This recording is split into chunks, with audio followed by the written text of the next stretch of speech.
প্রিয় একাদশ শ্রেণীর ছাত্রছাত্রীবৃন্দ, কেমন আছো তোমরা?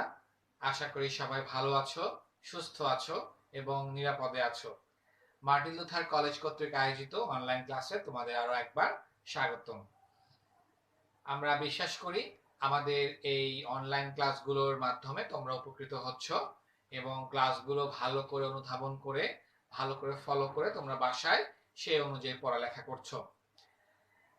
আরেকটি বিষয় যেটি আসলে তোমাদেরকে অলরেডি আমরা যারা ব্যবসা শিক্ষা বিভাগের গ্রুপ টিচার যারা রয়েছি, আমরা প্রত্যেকে তোমাদের কল করে বিষয়টি অবগত করেছি যে আগামী সোমবার অর্থাৎ 22 তারিখ যে তোমাদের কলেজে আসার কথা ছিল তোমাদের হোমওয়ার্ক জমা দেওয়ার জন্য এবং তোমাদের যে আরো পরবর্তীতে আরো হোমওয়ার্ক দেওয়ার জন্য এবং আরো বিষয় নিয়ে আলোচনা করার জন্য, সেটি হচ্ছে না। অর্থাৎ তোমাদের সোমবার কলেজে আসার প্রয়োজন নেই। পরবর্তীতে কবে আসতে হবে সেই বিষয়টি আমরা তোমাদেরকে জানিয়ে দিব। এবং আমরা প্রতিনিয়ত খবরে দেখতে পাচ্ছি, ফেসবুকে বিভিন্ন পেজে বিভিন্ন মাধ্যমে আমরা দেখতে পাচ্ছি যে সরকার 30 তারিখের ভেতর স্কুল কলেজ শিক্ষা প্রতিষ্ঠান খুলে দেওয়ার জন্য তোড়জোড় করছে বা বিভিন্ন রকম প্রস্তুতিমূলক ব্যবস্থা গ্রহণ করছে। তো এখন দেখা যাক পরবর্তীতে 26 তারিখের পরে কি ডিসিশন আসে সেটির উপর আমরা নির্ভর করছি। তবে তোমাদেরকে বলবো তোমরা অনলাইনে যে ক্লাসগুলো দেওয়া হচ্ছে ইউটিউবে সেগুলো ভালো করে ফলো করে তোমরা তোমাদের পড়ালেখা তোমরা চালিয়ে যাও। ঠিক আছে? যখন কলেজ খুলবে তখন তোমরা অটোমেটিকলি আমাদের মাধ্যমে বা মিডিয়ার মাধ্যমে তোমরা সেটি জানতে পারবে। তো আজকে তোমাদের সাথে আমার 27তম ক্লাস। আশা করি বোর্ডটি তোমরা দেখতে পাচ্ছ বা লেখা বুঝতে পারছো। আমরা বিগত ক্লাসে 10ম অধ্যায় আমরা পড়েছিলাম, আশা করি তোমাদের মনে আছে। 10ম অধ্যায়টি ছিল হলো বিন্যাস নিয়ে বা লেআউট নিয়ে। আমরা বিন্যাসের প্রকারভেদ আমরা বিগত শেষ ক্লাসে আমরা আলোচনা করেছিলাম। বিভিন্ন রকম বিন্যাস ব্যবস্থা সম্পর্কে আমরা আলোচনা করেছিলাম। আশা করি তোমাদের সেই অধ্যায়টি তোমরা বুঝতে পেরেছো। আজকে তোমাদের সাথে নতুন আরেকটি অধ্যায়ের সাথে পরিচয় করিয়ে দিব। অধ্যায়টি হলো দ্বিতীয় অধ্যায় এবং দ্বিতীয় অধ্যায়টি মূলত প্রথম অধ্যায় অর্থাৎ উৎপাদনের সাথে রিলেটেড। প্রথম অধ্যায়ে আমরা যেটা আলোচনা করেছিলাম প্রথম দিকের ক্লাসগুলোতে, সেটা ছিল উৎপাদন। আজকে সেটির সাথে সম্পর্কিত আরেকটি অধ্যায়, দ্বিতীয় অধ্যায়, যেটির নাম হলো উৎপাদনের উপকরণ। অর্থাৎ দ্বিতীয় অধ্যায় উৎপাদনের উপকরণ, অর্থাৎ উৎপাদন করতে গেলে কি কি উপকরণ প্রয়োজন হয় সেই সমস্ত বিষয় নিয়ে এই অধ্যায়টি মূলত। অধ্যায়টি খুবই ছোট এবং খুবই সহজ। আর এটি থেকে মূলত একটি উদ্দীপক থাকে প্রতি বছর। বিশেষ বিশেষ কিছু বিষয় এখানে আলোচনা করে তোমরা যদি পড়ো, আশা করি এই অধ্যায়টি থেকে তোমরা অনেক কিছু বুঝতে পারবে। তো এই দ্বিতীয় অধ্যায়টির নাম হচ্ছে উৎপাদনের উপকরণ। এই উৎপাদনের উপকরণ অধ্যায়টিতে যাবার আগে আমরা অলরেডি কিন্তু অনেকে যদি একটু মনোযোগ দেই আমরা বুঝতে পারবো যে উৎপাদনের উপকরণ আমরা প্রথম অধ্যায় বলেছি। আগে প্রথম অধ্যায়ে আমরা উৎপাদন সম্পর্কে পড়েছিলাম, তাই না? আমরা বিভিন্ন রকম উৎপাদনশীলতার অঙ্কগুলো করেছিলাম, গাণিতিক সমস্যা সমাধান করেছিলাম। সেই উৎপাদন করতে গেলে আমার কি কি উপকরণ প্রয়োজন রয়েছে সেটা আমাকে আমার লক্ষ্য রাখতে হবে বা সেই উপকরণগুলো দিয়েই কিন্তু আমাকে উৎপাদনে যেতে হবে। অর্থাৎ ওই উপকরণ ব্যতীত আমি কোনো উৎপাদন সম্পন্ন করতে পারবো না। তো সেই উপকরণগুলো কি আজকে আমরা সেটিতে দেখব। আজকে এই অধ্যায়ের দুটো আলোচ্য বিষয় নিয়ে তোমাদের সামনে হাজির হয়েছি। একটি হলো উৎপাদন উপকরণের ধারণা বা কি, আর একটি হলো উৎপাদনের উপাদান। উপাদান কয়টি বা উৎপাদনের উপাদানের প্রকারভেদ। তো এখন আমরা যদি উৎপাদন উপকরণের ধারণাটি নিতে যাই, আসলে যেমন আমি যদি এখন একটি উদাহরণ তোমাদের সামনে তুলে ধরি। অনুপম চৌধুরী একটি সুতা কারখানার স্থাপনের সিদ্ধান্ত নিলেন। অনুপম চৌধুরী একটি সুতা উৎপাদনের কারখানা তৈরির সিদ্ধান্ত নিলেন। এজন্য তিনি প্রায় 12 কাঠা সে জমি কিনলেন। তিনি তোমার সুতার কারখানা স্থাপনের সিদ্ধান্ত নিলে সে অনুযায়ী সে প্রায় 12 কাঠা সে জমি কিনলেন। এরপর সেখানে তিনি প্রায় 4 তালা বা 4 তলা বিল্ডিং সে সে তৈরি করলেন বা ভবন তৈরি করলেন। এখন এখানে দেখা গেল শুধু কি বিল্ডিং বা ভবন তৈরি করে রেখে দিলেই হবে? না, হবে না। তার মূল লক্ষ্যটা কি ছিল? সে এখানে কি করবে? একটি সুতা তৈরির কারখানা স্থাপন করবে। সে তার পরিকল্পনা মাফিক প্রথমে সে জায়গা কিনলো, জায়গা কিনে সেখানে ভবন তৈরি করলো। এখন সেই সুতা উৎপাদনের জন্য সে শ্রমিক কর্মী নিয়োগ দিল প্রায় 120 জনের মতো। তাহলে আমরা এখানে কি দেখতে পাচ্ছি? যে এখানে প্রথমে সে 12 কাঠা জমি কিনলো। জমি বলতে আমরা কি মানে কোনটাকে বুঝতে পারছি? এই বিল্ডিংটি কিসের উপর দাঁড়িয়ে আছে? আমি যেখানে দাঁড়িয়ে আছি একটা জায়গার উপর, একটা জমির উপর। জমি বলতে আমরা কি বুঝতে পারছি? ভূমি, মাটি। তাহলে তার ভূমি প্রয়োজন আছে। আচ্ছা, এরপর সে যে সুতো উৎপাদন করবে বা সুতা উৎপাদন করবে, সুতা উৎপাদন সে কি নিজে নিজে করবে? না, তার কি কিসের প্রয়োজন? শ্রমিক কর্মচারীর প্রয়োজন। সে প্রায় 120 জনের মতো শ্রমিক কর্মচারী নিয়োগ দিলেন। তাহলে শ্রমিক কর্মচারীরা কি করবে? তারা তাদের শ্রম প্রয়োগ করবে। তার মানে এখানে শ্রমের প্রয়োজন আছে। এরপর সে সেখানে মূলধন খাটাবে, ক্যাপিটাল খাটাবে। এই উৎপাদনে বা অর্থনীতিতে এখানে মূলধন কোনটাকে বলা হচ্ছে? বলা হচ্ছে উৎপাদনে ব্যবহৃত যে সমস্ত বস্তু বা জিনিসপত্র ব্যবহার করা হবে তাকে এখানে মূলধন বলা হচ্ছে অর্থনীতিতে বা মার্কেটিং এর ভাষায়। অর্থাৎ কারখানা স্থাপন, ভবন, আমি যে বিল্ডিংটি তৈরি করেছিল সেটাকে এখানে মূলধন বলা হচ্ছে। আর এই তিনটি বিষয়কে একসাথে সমন্বয় পূর্বক তোমার অনুপম চৌধুরী একসাথে সমন্বয় পূর্বক যে কার্যক্রম সে গ্রহণ করবে, সেই তিনটাকে একসাথে সমন্বয় করে যে কার্যক্রম হাতে নিবে তাকেই বলা হচ্ছে সংগঠন। অর্থাৎ এই তিনটাকে একসাথে সমন্বয় করে সংগঠিত করে সে তার উৎপাদনের কার্যক্রমগুলো চালিয়ে যাবে, এটাকে বলা হচ্ছে সংগঠন। তাহলে আমরা এখানে উৎপাদনের উপকরণের যে ধারণা আশা করি সেটি বুঝতে পেরেছি। আসলে উৎপাদনের উপকরণটা কি, কোনগুলোকে উৎপাদনের উপকরণ বলা হচ্ছে, আমরা এই বিষয়ে আরো বিস্তারিত পরে যাব। এখন আমরা দেখব উৎপাদনের উপকরণটা আসলে কি বা সংজ্ঞাতে কি বলা হচ্ছে। যে সকল প্রাকৃতিক ও অপ্রাকৃতিক উপাদানের সাহায্যে মানুষের ব্যবহার উপযোগী পণ্য বা সেবা উৎপাদন করা যায় তাদেরকে উৎপাদনের উপকরণ বলে।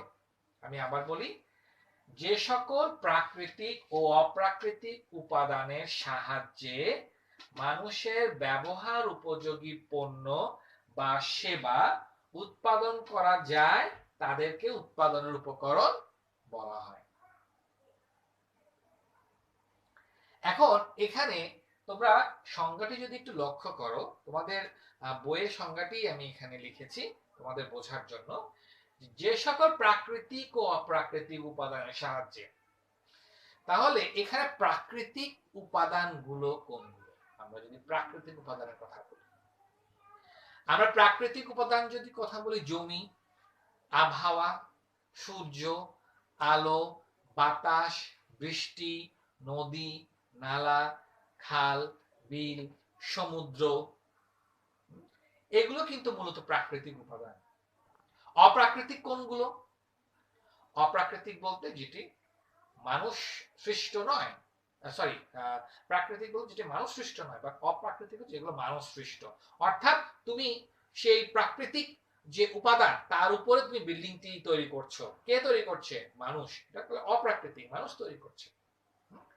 সংগঠন, সমন্বয় করে সংগঠন তুমি তৈরি করছো, এটা অপ্রাকৃতিক। যন্ত্রপাতি, মানুষ সৃষ্ট যন্ত্রপাতি, মানুষ তৈরি করছে যন্ত্রপাতি উৎপাদনের জন্য, এটা অপ্রাকৃতিক। কিন্তু কাঁচামালটা প্রাকৃতিক। ভূমিটা প্রাকৃতিক, জমি প্রাকৃতিক, মাটি প্রাকৃতিক, আবহাওয়া প্রাকৃতিক।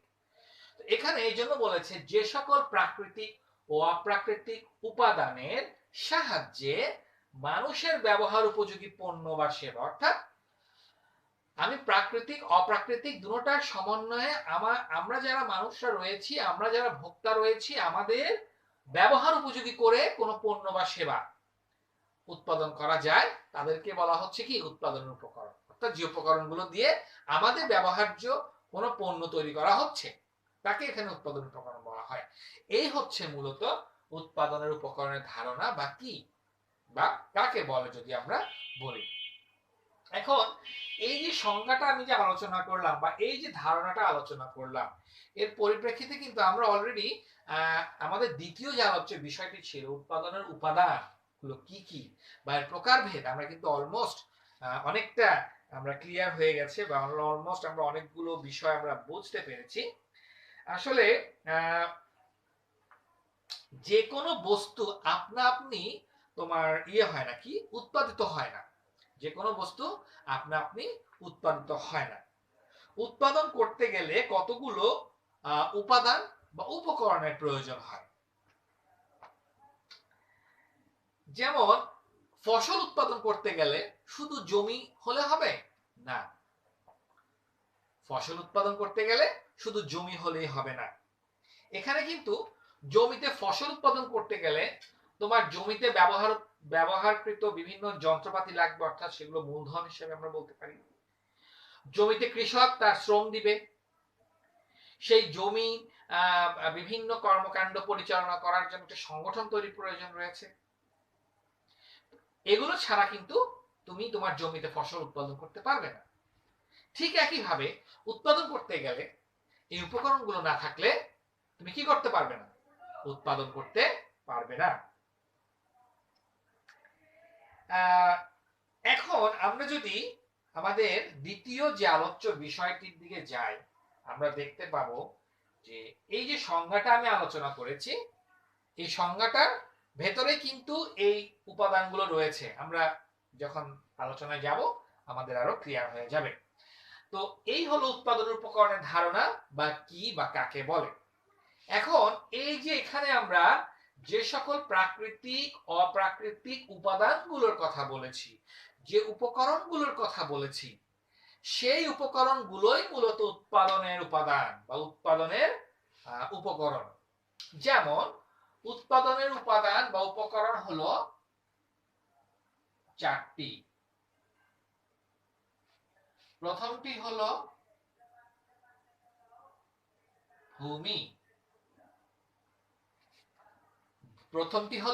ভূমি। আচ্ছা, এখন আমি যে জায়গাটিতে দাঁড়িয়ে আছি এটা একটি বিল্ডিং বা ভবন, না? এই ভবনটি তোমার একটি জমির উপর, হয়তো বা এই ভবনের মালিক সে একটি জমি কিনেছে। তো জমিটি কিসের? আসলে এটাকে বলা হচ্ছে ভূমি, তাই না? ভূমির উপর এই বিল্ডিংটি বা ভবনটি দাঁড়িয়ে আছে। তাহলে উৎপাদনের প্রধান অন্যতম উপাদান হচ্ছে ভূমি। তোমার ভূমি না থাকলে তোমার উৎপাদনের প্রশ্নই আসে না। তুমি ভূমি না থাকলে তুমি কলকারখানা স্থাপন করবে কিভাবে? তুমি ভবন স্থাপন করবে কিভাবে? সো এখানে উৎপাদনের অন্যতম প্রধান উপাদান বা উপকরণ হচ্ছে ভূমি। এখন এখানে অর্থনীতিতে আমরা যদি মানে সাধারণ অর্থে ভূমি বলি না, আমরা যদি সাধারণ অর্থে ভূমি বলি, ভূমি বলতে পৃথিবীর উপরিভাগকে বোঝাচ্ছে। পৃথিবীর উপরিভাগকে বোঝাচ্ছে সাধারণ অর্থে। কিন্তু আমরা যদি অর্থনীতির দিক থেকে ভূমিকে যদি একটু চিন্তা করি, অর্থনীতিতে ভূমি বলতে শুধু উপরিভাগকে বোঝায় না। এই ভূমিতে বেষ্টিত, ভূমি দ্বারা আবৃত আর অনেক বিষয়কে এখানে বলা হচ্ছে। যেমন পৃথিবীর সব ধরনের প্রাকৃতিক সম্পদকে এখানে ভূমি বলা হচ্ছে অর্থনীতির ভাষায়। যেমন আমি আগেই বলেছি, এখানে ভূমি বলতে বলছে হচ্ছে আবহাওয়া, জলবায়ু, বৃষ্টিপাত, সূর্যের আলো, বাতাস, তারপরে তোমার পানি, মাটির উর্বরা শক্তি অর্থাৎ তোমার পণ্য বা চাষ করার জন্য যে উর্বর মাটি দরকার সেটি, তারপর হচ্ছে বনজ সম্পদ, খনিজ সম্পদ, এই সমস্ত বিষয়গুলোকে এখানে ভূমি বলা হচ্ছে। তাহলে ভূমি আমাদের জন্য কতটা গুরুত্বপূর্ণ আমরা বুঝতে পারছি যে এই ভূমি ছাড়া কিন্তু উৎপাদনের উপকরণ সম্ভব না, অর্থাৎ উৎপাদনই সম্ভব না, উৎপাদন তুমি করতে পারবে না। কারণ আমরা প্রথমে যে উদাহরণটা দেখেছিলাম যে অনুপম চৌধুরী কিন্তু সে সুতা তৈরির কারখানা স্থাপন করবে তার চিন্তা ভাবনা, কিন্তু সে কি আগেই ভবন স্থাপন করেছে? না, সে আগে ভূমি কিনেছে, জমি কিনেছে, তারপরে কিন্তু সে পরবর্তীতে সেই ভূমিতে সেই জমিতে একটি ভবন স্থাপন করতে পেরেছে, নির্মাণ করতে পেরেছে। এই কারণে কিন্তু ভূমিটি উৎপাদনের জন্য উপকরণ হিসাবে, উপাদান হিসাবে খুবই গুরুত্বপূর্ণ।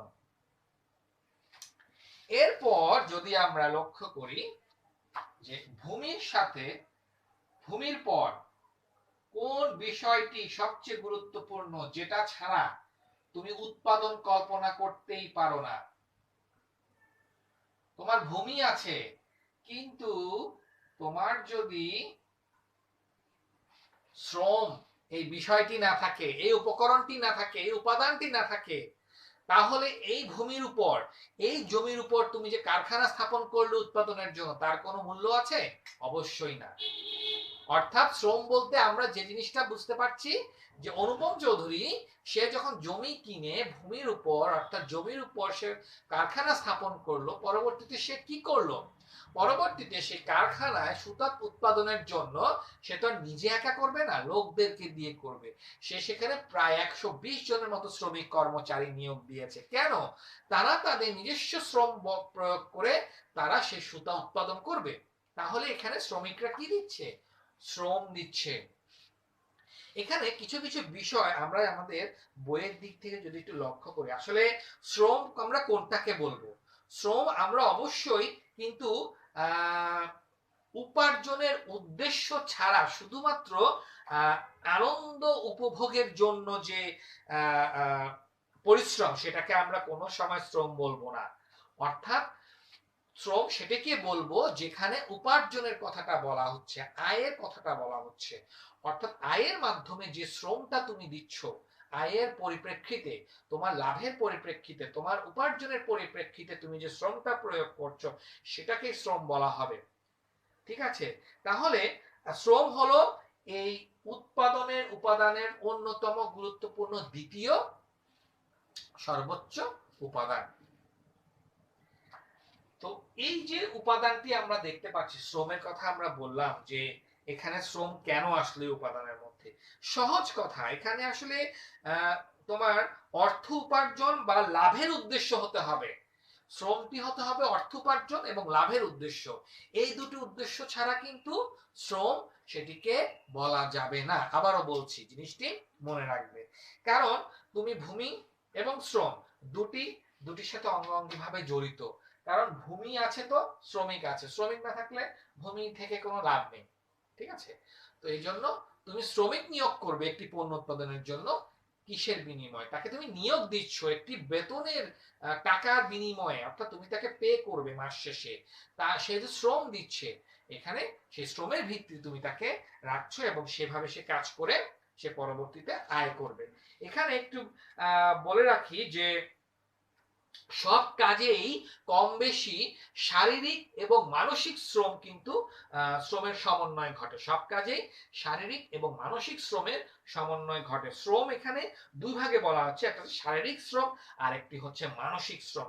যেমন যদি আমি বলি শিক্ষক, ডাক্তার, শিক্ষক বা ডাক্তার, যেমন আমি একজন শিক্ষক, শিক্ষক ডাক্তার তারা যে সেবাটা দিচ্ছে, এটা কিন্তু অনেকাংশে, বেশিরভাগ সময় মানসিক একটা শ্রম বলা যায়। আর পরবর্তীতে কৃষক যে শ্রমটা তোমার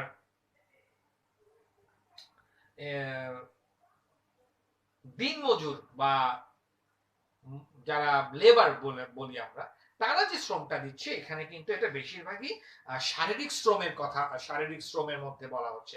এখানে একজন শিক্ষক বা ডাক্তার শেষে শারীরিক এবং মানসিক দুটোটাই কিন্তু সে শ্রম শ্রম প্রদান করছে। বাট একজন দিনমজুর, একজন কৃষক বলো বা একজন দিনমজুর বলো, অর্থাৎ লেবার, রাস্তাঘাটে যারা কাজ করে বা তারা কিন্তু বেশিরভাগ ক্ষেত্রে মানুষ বা মানবিক বা শারীরিক শ্রমের মধ্যে অন্তর্ভুক্ত এটাকে বলা হয়। তো এই হলো মূলত শ্রম, যে শ্রম ছাড়া মূলত তোমার এই উৎপাদনের উপকরণটা আসলে ফুলফিল হবে না, বা উৎপাদনের উপকরণ আমরা মানে এটা ছাড়া আমরা উৎপাদনে যেতে পারবো না, সোজা কথা, কারণ শ্রমিক ছাড়া উৎপাদন সম্ভব নয়।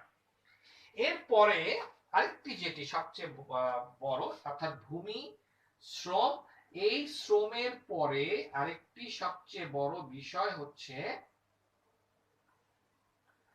আমি কিছুক্ষণ আগে যখন সংজ্ঞাটা বলেছিলাম এখানে, এই সংজ্ঞাটার মধ্যে এই কথাটা আমি উল্লেখ করেছিলাম, আশা করি তোমাদের খেয়াল আছে, মূলধন। এখন এখানে তোমরা মূলধন বলতে বুঝতে পারছো যে অর্থাৎ ক্যাপিটাল, টাকা পয়সা ইত্যাদি, হ্যাঁ অবশ্যই। কিন্তু এই উৎপাদনের মধ্যে, উৎপাদনের উপকরণের মধ্যে এখানে মূলধনটা তোমরা যদি মনে করো যে অর্থকে অর্থ, কিন্তু তার থেকেও গুরুত্বপূর্ণ বিষয় হচ্ছে মূলধনে এখানে বলা হচ্ছে কোনগুলোকে মূলধন। অর্থাৎ তুমি উৎপাদনে যখন যাবে, উৎপাদন করতে গেলে যে ব্যবহার, যে জিনিসগুলো, যে যন্ত্রপাতিগুলো তুমি ব্যবহার করবে, সেইগুলোকে এখানে মূলধন হিসেবে বলা হচ্ছে। অর্থাৎ উৎপাদনে ব্যবহারকৃত উপকরণ, উৎপাদনে ব্যবহারকৃত উপকরণকে এখানে মূলধন বলা হচ্ছে। যেমন আমরা যদি এখানে ব্যবসায়ে নিয়োজিত অর্থ ছাড়াও, যেমন এখানে আমরা কোনগুলোকে মূলধন হিসেবে বলতে পারছি, যেমন যন্ত্রপাতি, কাঁচামাল প্রভৃতি উৎপাদন করতে গেলে আমাদের এগুলো প্রয়োজন রয়েছে। কারণ তুমি যন্ত্রপাতি কি, তোমার একটা মূলধন, তোমার র ম্যাটেরিয়ালস তোমার একটা মূলধন, তোমার যে একটি ফ্যাক্টরি এটা একটা মূলধন, তোমার একটা এই যে কারখানা স্থাপন করলে এটা তোমার মূলধন, ভবিষ্যতের মূলধন। এখানে কোটি কোটি টাকা তুমি ইনভেস্ট করেছো, এটা পুরোটা একটা মূলধন তোমার। কারণ কি, তোমার যদি ব্যবসা বন্ধ হয়ে যায় তখন তুমি কি হবে, তুমি এটি বিক্রি করে দিয়ে একটা টাকা, তোমার যে বিনিয়োগকৃত অর্থ সেটা তুমি ফেরত পাচ্ছ বিক্রি করে, তাহলে কি তোমার একটা ক্যাপিটাল, একটা মূলধন। তো এখানে এজন্যই কিন্তু উৎপাদনের উপকরণের মধ্যে অন্যতম গুরুত্বপূর্ণ আরেকটি তৃতীয় উপকরণ হচ্ছে মূলধন। অর্থাৎ এই মূলধন ছাড়া কিন্তু তুমি উৎপাদনে যেতে পারবে না। কেন? কারণ দেখো তোমার কাছে ভূমি আছে, জমি আছে, তুমি বলছো আমার কাছে জমি আছে আমি ফ্যাক্টরি করব, তোমার কাছে শ্রমিক আছে কিন্তু তোমার কাছে মূলধন নেই, তাহলে কি হবে? হবে না, জিনিসটি অর্ধেক থেকে যাবে। এখন এখানে ভূমি ও শ্রম ছাড়া ব্যবসা নিয়োজিত সবকিছুই মূলধন। অর্থাৎ তোমাদের বই যেটা বলেছে, ভূমি ও শ্রম ছাড়া ব্যবসায় নিয়োজিত সবকিছুই মূলধন। অর্থাৎ এখানে কিন্তু এটা অপ্রাকৃতিক, ভূমি ও শ্রম ছাড়া ব্যবসায় নিয়োজিত সবকিছুই হচ্ছে তার মূলধন। শ্রম কিন্তু মূলধন না, শ্রমিক কর্মচারী তোমার মূলধন না, এটা চলে যাবে যে সময়। ভূমি তোমার মূলধন না, অর্থাৎ জমি, ভূমি ও শ্রম ছাড়া বাকি সবকিছুই তার মূলধন। অর্থাৎ যন্ত্রপাতি, কাঁচামাল, এগুলো হচ্ছে তোমার মূলধন। আশা করি মূলধন বিষয়টা তোমাদের কাছে ক্লিয়ার হয়েছে। যে সম্পদ কোনো আয় সৃষ্টি করে অথবা উপার্জনের সহায়তা করে, যে সম্পদ কি সৃষ্টি করছে, আয় সৃষ্টি করছে অথবা উপার্জনের সহায়তা করে, অর্থাৎ তোমার উপার্জন করতে এই যন্ত্রপাতি, এই কাঁচামাল তোমাকে সাহায্য করছে, সেটাকে আমরা কি বলছি? মূলধন বলছি। এরপরে সর্বশেষ যেটি না হলে দেখা গেল তোমার উৎপাদন ব্যবস্থা সঠিক হবে না। অর্থাৎ তুমি যখন উৎপাদনে যাবে, তোমার উৎপাদন ব্যবস্থাপনাটা যদি সঠিকভাবে, তোমার উৎপাদন ব্যবস্থাটা যদি সঠিকভাবে পরিচালনা করা না হয়, এই যে ভূমি, শ্রম, এবং এই মূলধন, এই তিনটির সমন্বয়কে প্রয়োজনীয় পরিচালনা করার কাজটি কে করছে? সংগঠক। অর্থাৎ সে এই তিনটির সমন্বয়ে কিন্তু সংগঠন গঠিত হচ্ছে। আর এই সংগঠক এই তিনটি ভূমি, শ্রম, মূলধনের মাধ্যমে তোমার উৎপাদন কার্যক্রম সহজ করে দিচ্ছে। এই বিষয়ে আমরা যদি আমাদের বইয়ের সংজ্ঞার দিকে তাকাই, আমরা বিষয়টি আমাদের কাছে ক্লিয়ার হবে যে এর মাধ্যমে উৎপাদনের অন্য তিনটি উপাদানকে একত্রিত করা হয়। উৎপাদনের উপাদানের অন্য তিনটি উপাদানকে একসাথে করা হচ্ছে। এই নির্দিষ্ট উদ্দেশ্য সাধনের জন্য উৎপাদনের উপাদানগুলোকে একত্রিত করে এদের মধ্যে সামঞ্জস্যপূর্ণ সমন্বয় বিধান পূর্বক কোন প্রতিষ্ঠান গঠন করা, কোন প্রতিষ্ঠান পরিচালনা করা, কোন প্রতিষ্ঠান নিয়ন্ত্রণ করার কাজই হচ্ছে সংগঠন। অর্থাৎ এই যে ভূমি, শ্রম, মূলধনকে একসাথে নিয়ে কোনো একটা প্রতিষ্ঠান পরিচালনা করা, কোনো একটা প্রতিষ্ঠানের উৎপাদন নিয়ন্ত্রণ করার কাজটা কে করছে? এই সংগঠন। এই সংগঠন যদি না থাকে, তোমার এই তিনটি উপাদান কিন্তু সঠিকভাবে নিয়ন্ত্রিত হবে না। অর্থাৎ একটা প্রতিষ্ঠান, একটা পরিচালনা পর্ষদ, একটা উৎপাদনকারী প্রতিষ্ঠান সঠিকভাবে নিয়ন্ত্রিত হবে না। এখন এখানে আরেকটু বিষয় আছে, যেটা হচ্ছে সংগঠনের কাজ হচ্ছে সংগঠিত করা। যেমন আমরা কিন্তু অনেকে অনেক রকম সংগঠন করে থাকি। আমাদের পড়ালেখার পাশাপাশি বিভিন্ন রকম যুব সংগঠন, আমাদের চার্চ ভিত্তিক সংগঠন, সমাজ ভিত্তিক সংগঠন রয়েছে। সেখানে কিন্তু তারা কি করে?